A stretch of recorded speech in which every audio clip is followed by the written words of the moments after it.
अगर आप भी लेना चाहते हैं देश दुनिया की तमाम जानकारी तो आज ही सब्सक्राइब करें हमारे चैनल को। साथ ही नीचे दिए बेल आइकन को जरूर दबाएं ताकि हर अपडेट आप तक पहुंच सके। नमस्कार, प्रभा साक्षी के संध्वनि कार्यक्रम में आपका स्वागत है। मैं आपके साथ अर्चना द्विवेदी। अधिक मास या मलमास की समाप्ति के बाद 17 अक्टूबर से दुर्गा उत्सव यानी शारदीय नवरात्र शुरू हो चुके हैं। माता की भक्ति और उपासना का यह पर्व इस बार 9 दिन के बजाय 8 दिन का होगा। 17 से 24 अक्टूबर तक नवरात्र और उसके अगले दिन 25 अक्टूबर को विजयदशमी यानी दशहरा का पर्व मनाया जाएगा। ऐसा योग इस बार तिथियों में उतार चढ़ाव होने से बना है। 24 तारीख को सूर्योदय के वक्त अष्टमी और दोपहर में नौमी तिथि रहेगी।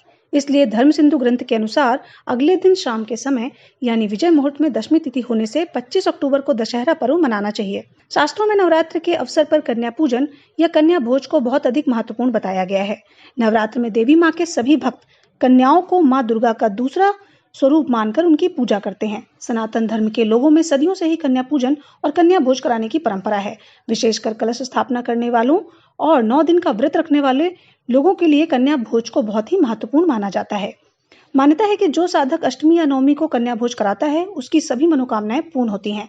ऐसी भी मान्यता है कि इस दिन कन्या पूजन और भोज के अलावा कन्याओं को वस्त्र, फल आदि भेंट करना चाहिए। इससे इच्छाओं की पूर्ति जल्द होती है और दुखों का नाश होता है। लेकिन अब प्रश्न ये उठता है कि कन्या पूजन किस दिन करना श्रेष्ठ रहता है, क्योंकि बहुत से लोग नवरात्र के बीच में किसी भी दिन कन्या पूजन कर देते हैं, जो कि सही नहीं है। क्योंकि ऐसी मान्यता है कि कन्या पूजन के बाद माता विदा हो जाती हैं और हमें बीच नवरात्र में माता को विदा नहीं करना चाहिए, अन्यथा हमें व्रत का पूर्ण फल नहीं प्राप्त होगा।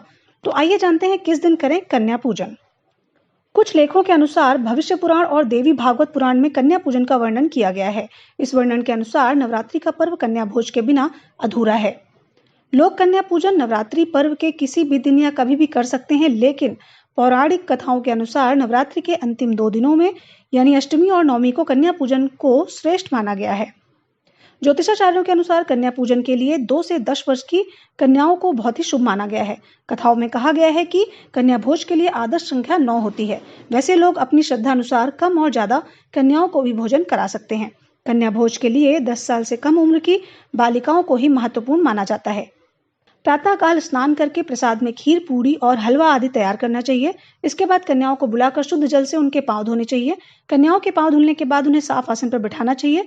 कन्याओं को भोजन परोसने से पहले माँ दुर्गा को भोग लगाना चाहिए और फिर इसके बाद प्रसाद स्वरूप में कन्याओं को उसे खिलाना चाहिए। 9 कन्याओं के साथ एक छोटे बालक को भी भोज कराने का प्रचलन है। बालक भैरव बाबा का स्वरूप या लंगूर कहा जाता है। कन्याओं को भरपेट भोजन कराने के बाद उन्हें टीका लगाएं और कलाई पर रक्षा बांधें। कन्याओं को विदा करते वक्त अनाज, रुपया, फल या वस्त्र आदि अपनी सामर्थ्य के अनुसार भेंट करें और उनके पैर छूकर आशीर्वाद प्राप्त करें। ये तो बात हुई कन्या पूजन की। अब जानते हैं यज्ञ के महत्व के बारे में। महानवमी के दिन माँ दुर्गा के 9वें स्वरूप माँ सिद्धिदात्री की पूजा होती है। कहते हैं माँ की पूजा करने वालों की हर मनोकामना पूर्ण होती है। नवमी को हवन करने का खास महत्व है। ऐसी मान्यता है कि नवरात्र के आखिरी दिन हवन करने से शत्रुओं का नाश होता है और जीवन में धन व सम्मान का आगमन होता है। हवन करके पूरी हलवे का भोग लगाएं और लोगों को बांटें। माँ आपकी हर मनोकामना पूरी करेगी।